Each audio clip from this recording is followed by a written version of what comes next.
Merry New Year! Happy New Year. Enhance. Enhance. Enhance. Enhance. Enhance. Oh, you're back. Well, I'm glad you are. Good 2024 to you. I've watched a lot of videos on YouTube in 2024, and it seems everyone's doing update videos. So I'm going to ride on those coattails, mainly for transparency. I want to show you that all that glitters is not gold. But the main reason is I really don't have any other content right now. That said, let's dive headfirst into some of the projects we've done over the last year, and we'll just give you an update on them. Here we go. These are going to be in no particular order. So for the 5 of you who watched the basement video, creepy basement video, I appreciate it. I would tell you to go watch it, but it's one of my first videos. It's way too long. But if you like music and like, I don't know, digging, it's right up your alley. The end is neat. So if you want to just fast forward to the end, it's fine by me. Now, I didn't show this previously, but we discussed it briefly. This wall needed to be parged, and we got that done. Not a big deal. Just match some mortar in the cracks after you clean them out, wet them down, and good to go. I don't believe I showed this as well. I actually ended up unearthing part of the floor that someone had laid stone in and decided to keep it. Now you can see by the moisture where we're probably going with this. So yeah, the summer of 2023 was probably one of the wettest on record we've ever had. I'll try and look it up and put a picture or a clip of it in. But after we did this, if you remember right, we left our drain here, and then it's trenched all the way over to here. Like I said, we had one of the wettest summers on record, and we had zero water down here. However, there's our sump pump, goes out there, and as you can see by the moisture there, I think about 2 weeks ago, we were inundated with 3 to 4 inches of rain. Damn wet. And what happened was, as you can see by this floor, it didn't come through the walls almost anywhere. There's actually, let me show you quick. There's one corner I didn't get done because it's so hard to get in here. But here's the oil tank. Someone put some cinder blocks up here, not sure why, but way back here, I know it's tough to see. It's a bit of a mess. This corner, I'm sorry, it's hard to see. That corner, there was water coming in there. Other than that, it wasn't a lot. Other than that, what happened was it all came up through the ground, like this, the entire basement. And 2 bad things. Where you saw the stone floor, that's a low point, so it couldn't make it around the corner over to here. And secondly, our pump couldn't keep up. It was just pouring in. It was working the way it's supposed to work, but there was so much water in here, it couldn't keep up. To the point where there was so much water, it actually pushed the bucket out of the ground and was floating. And I had to redig the hole out, and you can see I have a cinder block on there. And the other problem is while that was running, I know it's hard to see in there, I'm not going to take it apart because it's not, you know, who cares really. The float, the pump would work itself over to the side of the pail, and the float would get stuck and it would stop pumping. So by simply putting that cinder block there and routing the hose that way, it keeps the pump from moving around and it keeps the pail on the ground. So yeah, that's where we're at with this. And what I'm super nervous about is tonight into tomorrow, we're going to be inundated with another massive rainstorm. with massive gusts of wind and massive amounts of water. So, you know, water travels through channels. I'm hoping it doesn't travel the same channel and come up through the basement. I don't have my hopes up, but yeah, wish me luck on that one. All right, continuing on. The 92 Honda CR250. Now, I went back and looked at the last video and everything looked great, you know? It said he does the thing. I'll throw some clips in, you'll see. Other than that, I can't be happier with the way this thing, it starts first kick. It does the thing, is what I'm trying to say. She moves, but that's not what happened in the end. I thought about making more videos on it, but I don't know. It's not doing very well, and I thought it was played out. Unless you know, I thought you guys were sick of it, so I just decided to continue on my own. Okay, where do I even start with this thing? So after we ran it and we were satisfied with it, other than the rear shock, which you can see is halfway out, I decided to change the oil. And in doing so, I had noticed in the bottom of the pan an alarming discovery. You guys already know where I'm going with this. We had metal flake, and we had a lot of it. My heart immediately sank like a stone, and I was beside myself. My heart is nearly broken. I said, what did we do or not do? I'll try to keep it short. I know I go on and on, but Just shut the fuck up.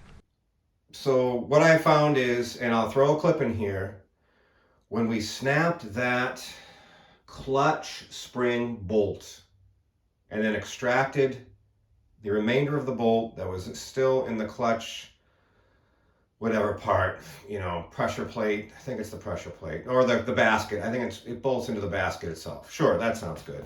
Well, we got that out, but what happened was when we snapped that bolt, the head must have fallen out of the socket and landed inside of the engine. I misread my torques on these spring bolts. I thought it was 27 Newton meters. It's actually only 10 because I was trying to go fast and looked at a different spec, and you know what happened. I broke a bolt, and I think I saved it. Yep, here it is. So this was sitting, basically I'll tell you where it was. It was kind of at the bottom of the clutch assembly down in here.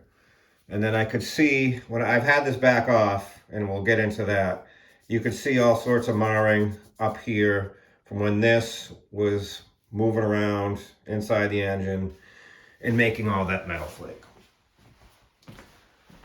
So at that point, what I did was, you know, we got the covers off and we, you know, got the bolt out of there and, you know, changed the oil twice until there was no more metal shavings, and then put it, you know, ordered another gasket and put it all back together and ran it.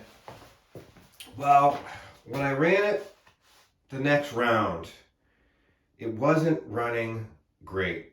It really didn't like to idle. It was super hard to start. It took so many kicks to get it running, and I didn't know what was going on with it, and it started smoking really bad. Now, if you noticed in one of the video clips, when I first get it running, it's smoking like a chimney. Oh.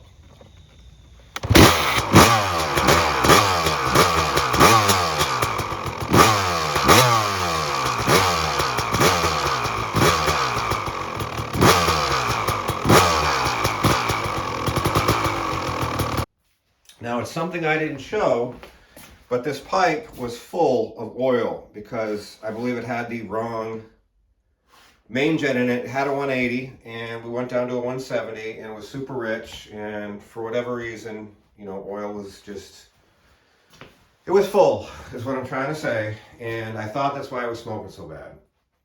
And then when you saw the videos, it seemed to clear up pretty good. Okay, long story short, we'll try and cut straight to the chase. It was consuming crankcase oil.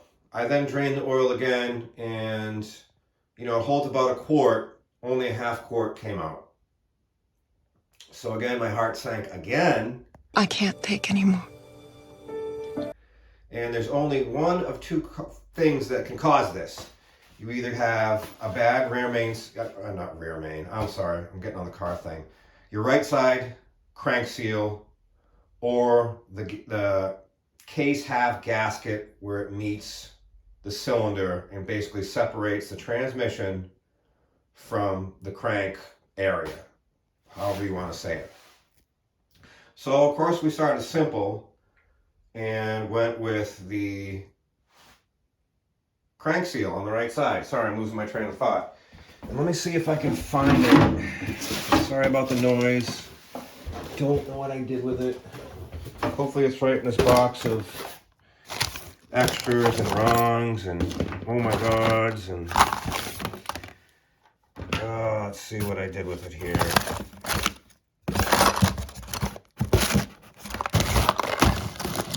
I really want to show you. Guess it's not in here. That's good. Is it up here somewhere? No. Huh.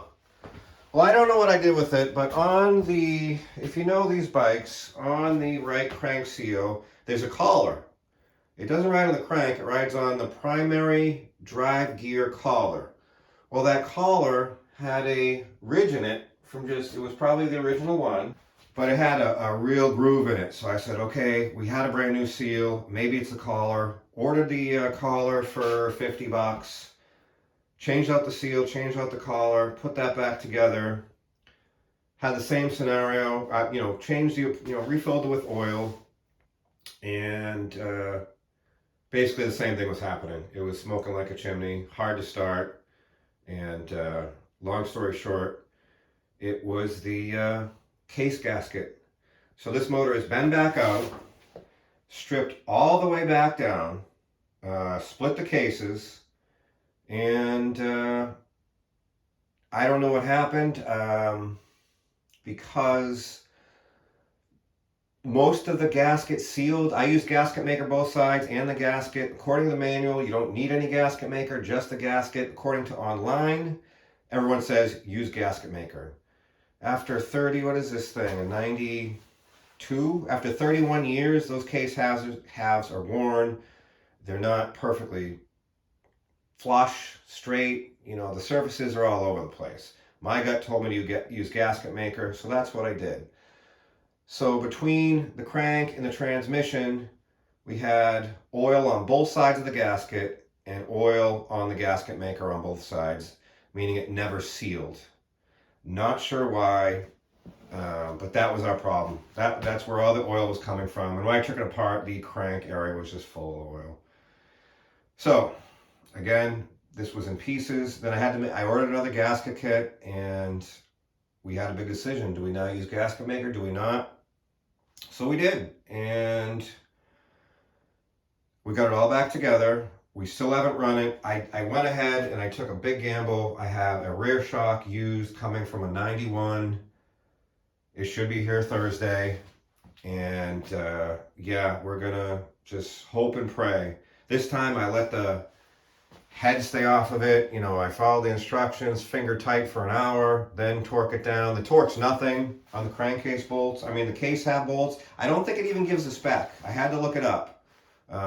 It's kind of like all the other case bolts there. I think it's 9 or 10 foot-pounds. I forget how many Newton meters, but it's very little. Everyone says the dowels do all the work. So that's what we did, and we just let the stuff set up for, we're going on 2 weeks now. So yeah, it hasn't been a fun one. It was a fun one. Well, I shouldn't say that. It was stressful. Again, this was my first ever nut and bolt build. It's far from perfect. You let me know. Do you want another video on this thing and see if it does the thing? Honestly, in my mind, I just need to get it right and get it sold so we can move on and continue to march on other projects. Because without this thing being sold and just sitting here, we're kind of dead in the water. I think that's it on this thing. It's just we're waiting on a rear shock. I got it all back together. I said, the market seems to be down. I'm going on the marketplace. You let me know how it is in your area. The market seems to be down. You can now get one of these. I haven't found another 92, 91, 2000, 01, fully rebuilt, every seal and bearing according to the seller for 2,500 bucks. Well, we got over that in parts in this, so I'm really nervous about trying to resell this and trying to make any sort of money on it. And we can't do that with a bad shock. So we got to at least try and get a working shock in the thing, get it back together, hope and pray it doesn't consume any more oil. And the other thing that concerns me, and you're probably already thinking about this, is we had, 180 pounds of compression. And probably the reason is because it was full of oil in there. So we'll have to do another compression check. I kicked it over. It still has good compression. I don't know if it'll be 180, but yeah, I know I'm rambling, but if you want to see another video of me trying to finish this thing up, get it right, and move it on, let me know in the comments. Whew, that was a mouthful, and I apologize for that, unless you like that sort of thing. All right, let's continue. Okay, we're not going to go over the 86 Ford IDI because we just started making videos on this, and I think you're up to date on it. If not, please go watch, because this is by far my favorite one we've done so far. I love this thing, and we're going to continue to march, and yeah. But if you notice next to it, the 96 Dodge Ram 2500 is no longer with us. If you haven't watched those videos, please do. I'm begging at this point.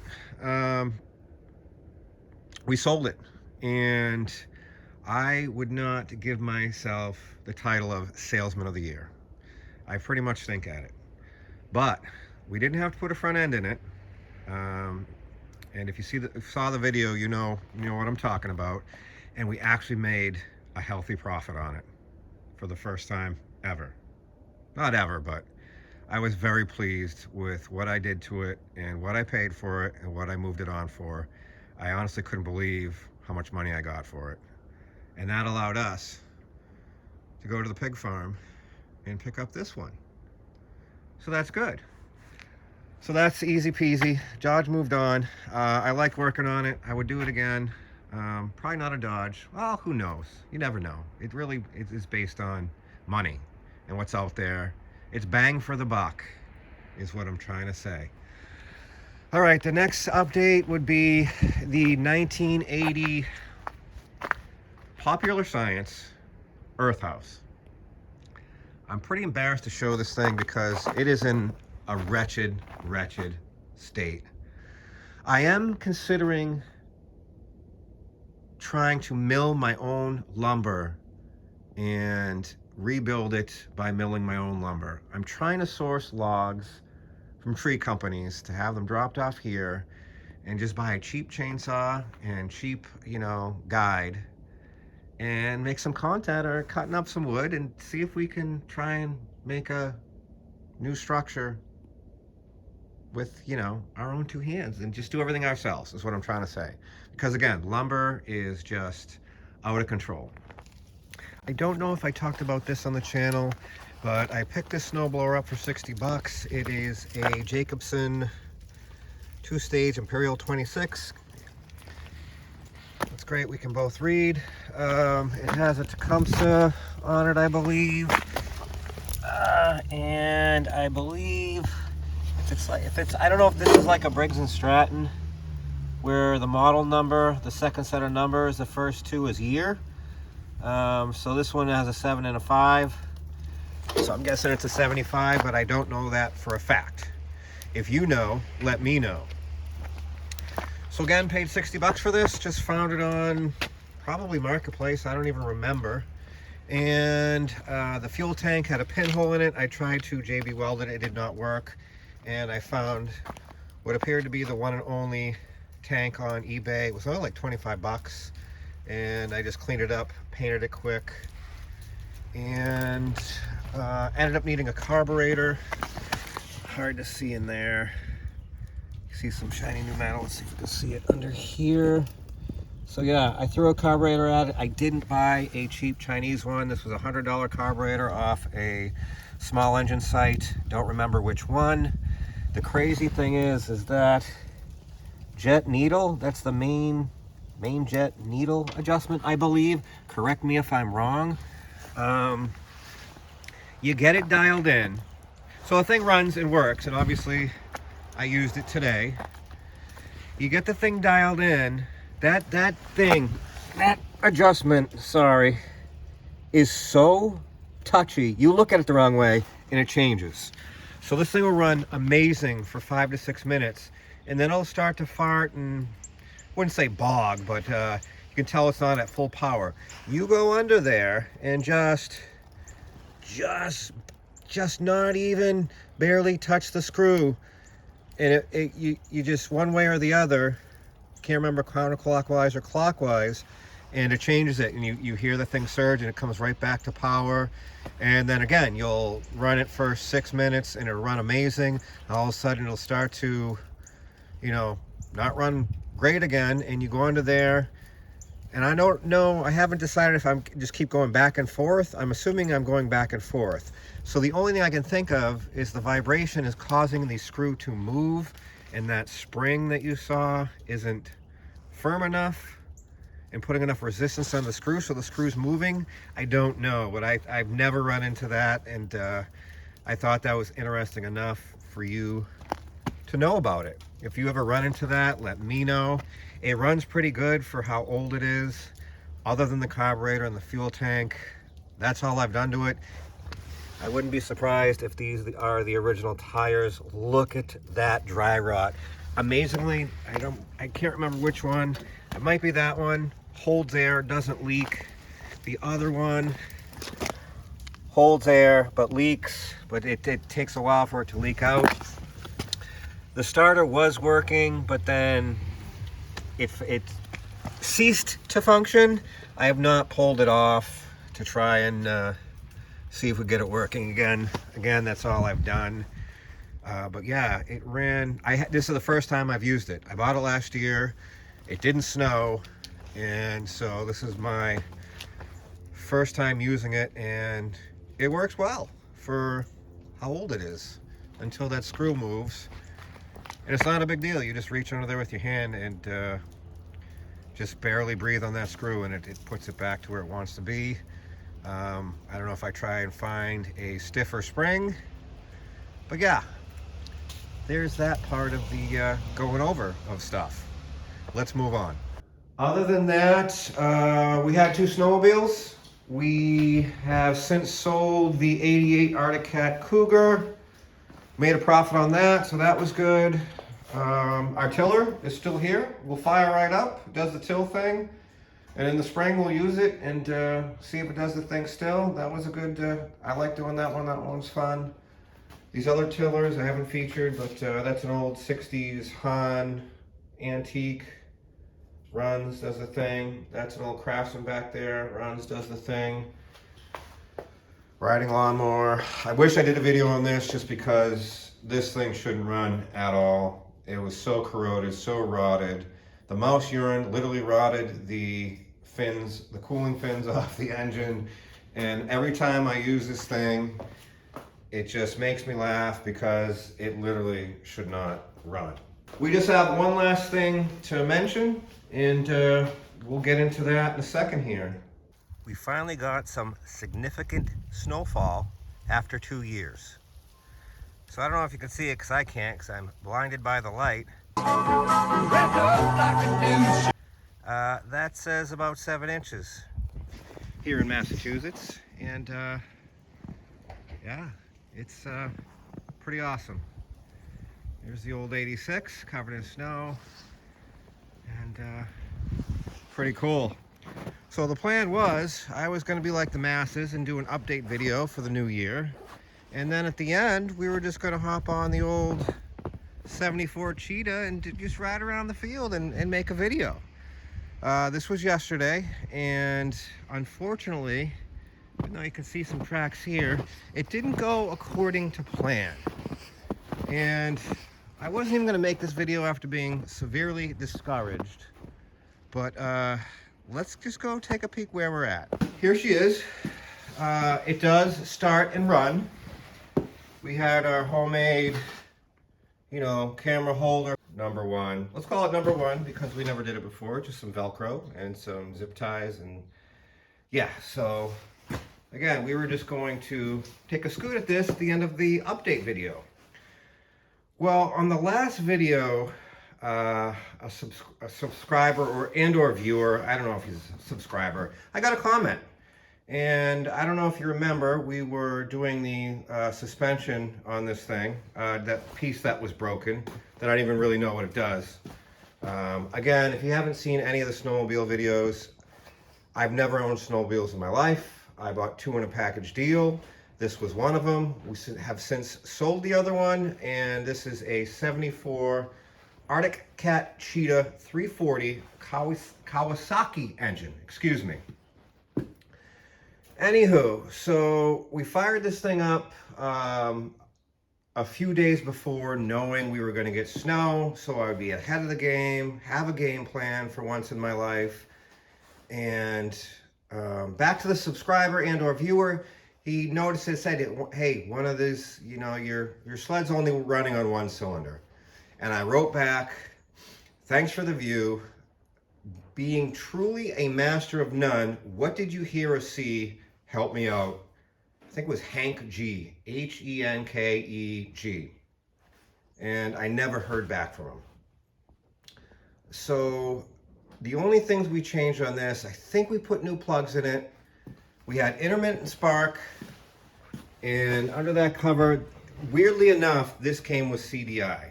I guess the majority came with points. I don't know anything about these. Everyone I talked to, yeah, just clean the points for intermittent spark. I said, I don't have points. You'll see that in one of the videos if you want to check it out. Has a CDI. It would run fine. I believe it was running on 2 cylinders then, and all of a sudden I'd lose spark. Coil was good, tested that. There's a lot of issues with these, back feeding. You're supposed to unplug the kill switch and just try and unplug the engine switch and see what happens. I guess it's common wiring issue with these. Did that to no avail. Long story short, replaced the CDI, which was very cool. Again, you'd see it in, excuse the mess, it's horrific around here.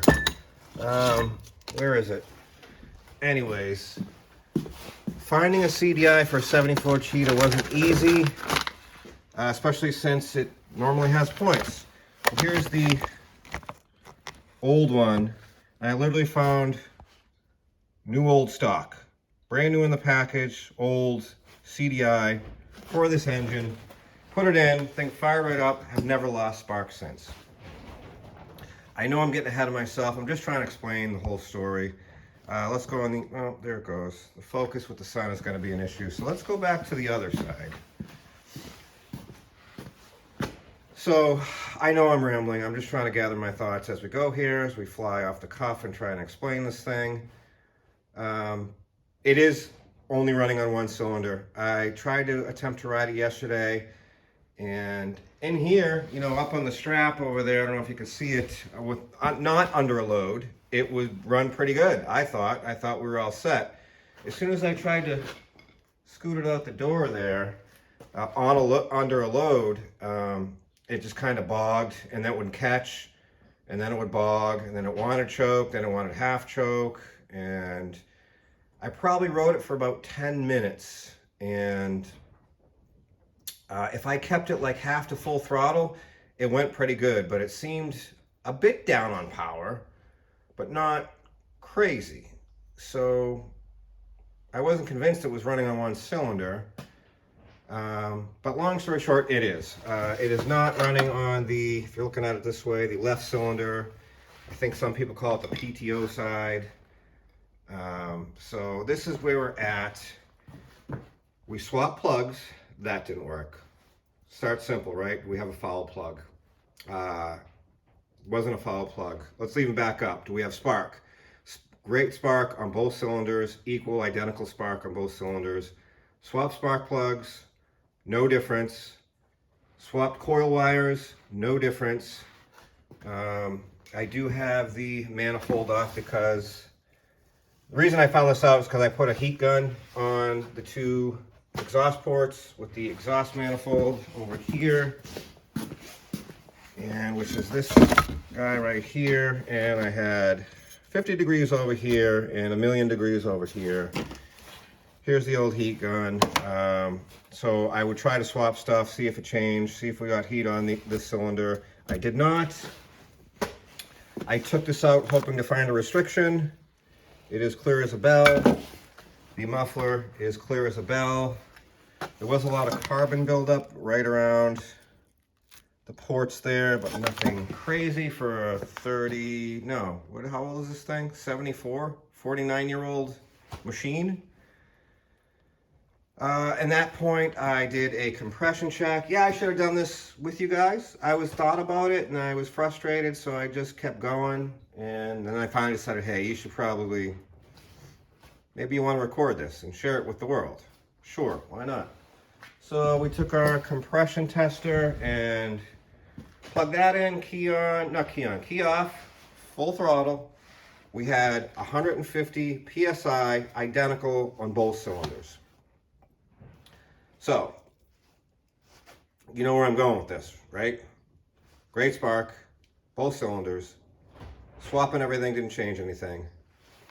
No restriction on the exhaust. 150 PSI on both. So we got spark, compression, no restrictions that I know of. I looked in the ports at the ends here. I don't know if I'll be able to get you in here. The sun and everything. Anyways, I looked in the ports, they're identical. There's nothing odd. I did, one other thing I did, again, I don't know if you can see there, you got a tiny bit of weepage at the base gasket there. And see if I can focus in down there, right there. So the base gasket is weeping. I don't think any of that is going to cause that cylinder not to fire. I did spray some brake clean around everything and it did not surge once. So there's no issue there. So I guess what my next move is going to be, I've been reading forums and looking stuff up. They said if your mixture is too rich, you know, it's not going to fire. I don't know how that works. Please explain that to me, that, you know, you have one carburetor feeding both cylinders, and if the mixture's too rich, it's going to let one cylinder fire but not the other. So I don't know if I'm missing something or I'm just that big of an idiot, but we actually went from, when we initially ran this, it calls for 20 to 1, but everything I read is the new oil isn't like the old oil. There's people that are running at 50 to 1, which seems a little too lean to me. I initially ran it on like 24 to 1, just so, you know, it sat for like a number of years. I don't know how many years. The fuel lines crumbled when you touch them, so it sat forever. I didn't want to take a chance. I'd rather have it rich than too lean. So we did 24 to 1 and then ran that, and then we just did 32 to 1. So I don't think it's too rich, but correct me if I'm wrong.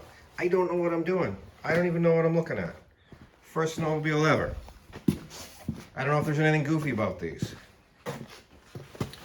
The other big problem, and I'm sure I mentioned it in previous videos, is the fuel tank. There was 1/4 to 1/2 inch of rust scale at the bottom of the tank, and I spent hours and hours and hours and hours and hours trying to get the rust out. We did everything from, you know, diesel to evaporust, you name it. I dumped everything in there, gravel. Some reason, I don't know if I still have it, but we had a wheelchair in stock, and I literally strapped it to the wheel of the wheelchair and drove it around the driveway for, you know, half hour, 45 minutes, tumbling rocks in it. I thought I had it pretty clean. Amazingly, there was no, you know, pinholes in it. It did not leak. So we changed you can see the line there. We changed the in-tank filter, and we've changed this filter multiple times, but you can see I just changed this filter yesterday, and look how much fine sediment rust is in there. But again, we're still, both plugs were wet. We're getting fuel. I don't think that's gonna keep one cylinder firing and one cylinder not firing. The last filter I had was one of these, where'd it go? One of these little ones. And again, you can see it's full of fine particulate. That's not good. It's not good at all, but again, the filter's doing its job, so it's not, you know, most of it's not getting through. But again, I don't believe that is going to keep one cylinder from not firing. But again, correct me if I'm wrong, because I really don't know what I'm doing. So I guess the next thing, it was weird. I guess these Walbro original carbs are super finicky. They weren't the best.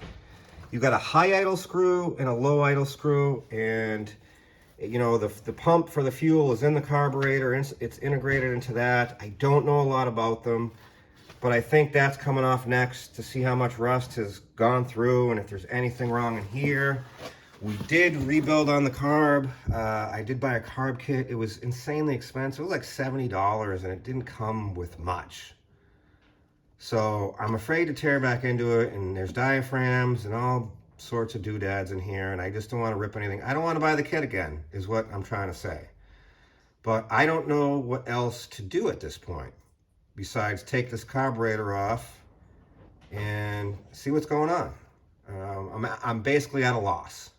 All right, the good news so far is carburetor's off, and we haven't ripped any of the diaphragm / gaskets yet.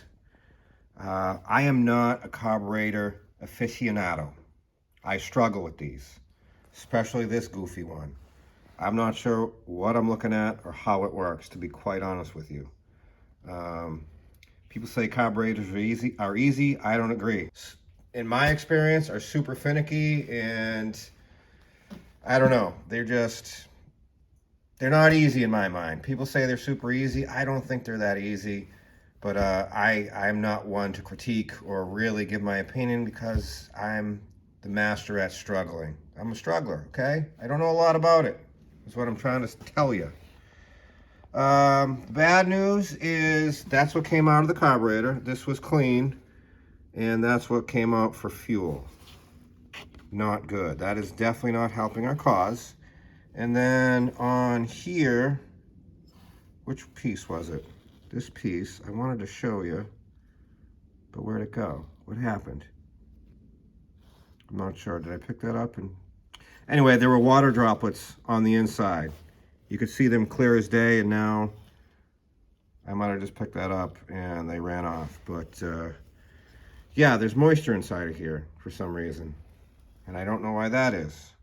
And then what's even better is the choke and throttle cable plate also acts as a gasket, which just doesn't scream the best design in my mind. And then when I looked on the underside, now this goes, you know, carburetor side, we have a lot of corrosion.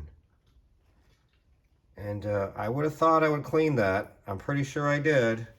I may have missed it, but that's not helping our cause either. Where this attaches, there was definitely some fuel in between there, so there's definitely leakage. Gasket wasn't completely sealed. You can see the butterflies. I mean, this thing's old. It's original. We are almost all the way apart, and it was a good thing we took this thing apart. All right, where do I begin? Because I don't even know what I'm looking at. Anyways, you can see there, down in there, and especially, let me see if I can get you in here. I don't know if you can see, it doesn't really do it justice. There are mounds of rust, corrosion, and debris throughout. Anywho, there's your main jet. It says 076. Not sure how the numbers ran on these. It plugs in the bottom of the carburetor. Then you have this goofy tube, hollow tube with holes at the top and bottom that run through the middle, through this, which also has holes in it too. Yes. So I don't know if this acts like an emulsion tube, an idle jet. It's all kind of one thing, passageway, where normally you would have your idle jet separate. This is, I don't know how this works, okay? I don't know what I'm doing. If you know, let me know. And then the needle and seat, there's the needle there, sits in there. Then it's got this weird arm, it goes over here, and then when the float comes up, it goes against that arm and pushes down on the needle in the seat. The floats don't want to, the pin doesn't want to come out. I'll have to work on that. I believe I tested these, what I'm assuming are brass floats. I don't think they had any pinholes or anything. I think they floated. I think I tested them when I rebuilt the carburetor, quote unquote. So yeah, we got to start by trying to get this float pin out. I don't know if this, it's hard, it's funny when you look through the camera, it messes you all up. I don't know if that pin comes out and that comes out. Try and remove that. And I do have a diagram on this. Trying to find diagrams and information on this carburetor was hours of research. Focus. But yeah, it's a good thing we took it apart because we have, you know, obviously focus issues with, you know, stuff that shouldn't be in here. I know it's tough to see on camera, but both plugs are identical and have a brown color to them. I know they look black here, but they do have a light brown color on them. I know it's tough to see. And they're identical, which kind of doesn't make sense because one of them's not firing. So I don't know if this was from before, but very similar, which is a good thing. I did pull this cover off just to see under here, see if it was full of, you know, any mouse renderings, but it's nice and clean. So yeah, there's that. So it's quite obvious to the even most casual observer that with all the rust going through the fuel and into the carburetor, we need to address the fuel tank. So that's what we're going to do. I have it removed, and before, I think I took the entire dash thing apart. It's just these quarter turn screws here, but this time I just did the two on the sides and very carefully lifted up on this, and the tank literally just slides in place to there. Bottom of the tank, not terrible at all. But obviously the inside of the tank is no good, even after hours of messing with it. So I loosened the bung here, and let's just take this out and see what the inside, I put a new in-tank filter in. You can see the rust already. And yep, we still have rust issues. Magnificent, fantastic, whatever adjective you'd like to use here. Of course, I'm being sarcastic. All right, let's, I got a bucket here. Let me see if I can do this with one hand. So I don't like setting the camera up because I'm lazy. And we'll just take the top cap off. With my right hand, I'll stick my two little fingers in here, like so, and see what comes out. All right.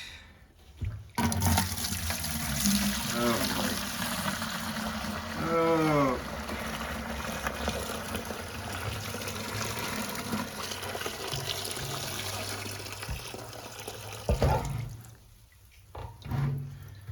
Well, again, it's quite obvious to the even most casual observers that fuel isn't supposed to look like that.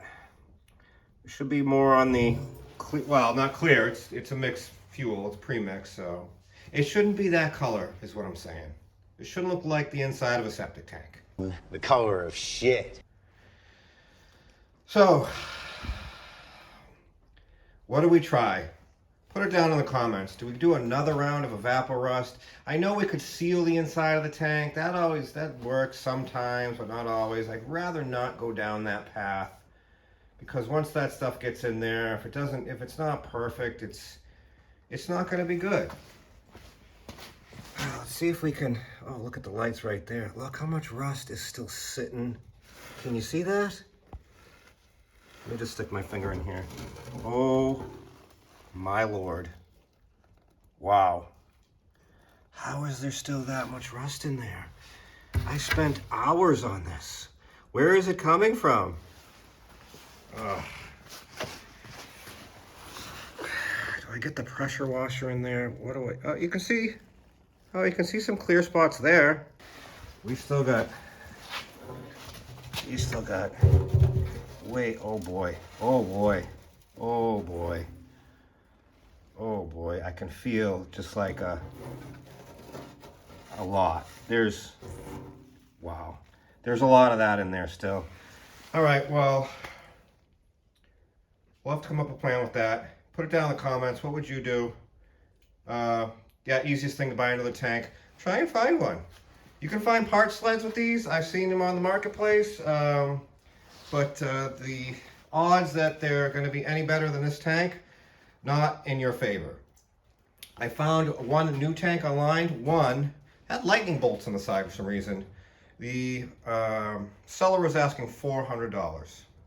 Now, I don't know about you, but I think that's what I paid for. I paid for the entire sled was $400. So we're not buying a $400 tank. I don't even. Can you see how high that pile is? I'm speechless. I don't. When I spent hours on this thing. I spent hours on this thing. Where did that come from? There's still more in there. It had to have been to the top of the tank, right? Sloshing around, driving around, sloshing around, but that's so much. Look at. I'm speechless. I am speechless. Do I just keep running this bad fuel in here and sloshing it out and seeing what we can get out? Whew. Speechless. That's all I can say. I kept going, and that's what was left in the fuel. The camera does it justice here, but it's a lot. And that's a lot. And I didn't take physics when I went to school. Can someone tell me how this physically happened after spending hours on a tank? It looked clean inside. Obviously, I couldn't see the top of the tank, but the bottom looked pretty good. What I could see inside there, it looked pretty good. So this is what we got out before when we first started this project. We got piles of rust out just like that. I don't know how there's not a hole in this tank. The tank doesn't physically leak. But after spending hours and multiple chemicals and gravel, basically a year later, bought this about a year ago, how did all that rust form within the year? Obviously it didn't. We just missed some. I'm assuming it was from the top of the tank. I did find one thing. As you can see here, this is the original cap, and it just spins and it doesn't really seal. And if you look here, the tabs are rotted and worn to where it doesn't hold the cap firmly. I'm sure the seal, being, 49 years old, does not seal against the top. So moisture was definitely getting in. But to the point where we basically started from, I don't even know what to say. I'm a little embarrassed that this happened because I'm pretty sure this is probably why we're not firing on one cylinder and the thing's running like crap. Wouldn't that make some sense? Oh, sure. Anyways, I now get the thing cooking in vinegar because that's what I had in stock and I'm cheap. So we'll let that sit 24 hours and go from there. Please wish me much luck on this one. We have our 1974 Cheetah carburetor in our little ultrasonic cleaner here. We're going to have to do 2 sessions because I just have a small unit. No idea where this even came from, but it works really well. We just use simple green, and we'll cook that for about an hour, and go from there. So I wanted to keep this video fairly short, and I'm going to say I'm going to have hours invested in that fuel tank. So rather than bore you guys and keep going, and I think we're probably running pretty long anyway at this point, this was just supposed to be a quick update video. But you see what has happened, what has transpired. Transpired? Transpired. That's what I'm trying to tell you. So that said, I think we're going to end the video there. And we'll just have to stay tuned to see if we can get the old Cheetah running correctly, firing on both cylinders, better fuel tank. As always, I appreciate each and every one of you. We are making some new milestones as far as our tiny channel. We're almost at 1,000 views on our latest video regarding the 86 Ford. And I know for most that's nothing, but for me, after a year of struggling, it makes me feel pretty good that we are moving in the right direction, albeit slow. You know, if I could, I would give each and every one of you a hug and thank you from the bottom of my heart. Well, I guess I'm doing that now. I thank you from the bottom of my heart because you're making this possible, and hopefully we, continue doing what we're doing and just grow and grow together. You know what I mean? As I said in the trailer, now I made it a trailer, in my first video ever, I hope to learn from you as well as hope maybe I can teach you a couple things along the way. I don't know. It doesn't seem like I'm really teaching anyone anything except just how not to do stuff. But yeah, as always, thanks for watching. Hope to see you on the next one. The end.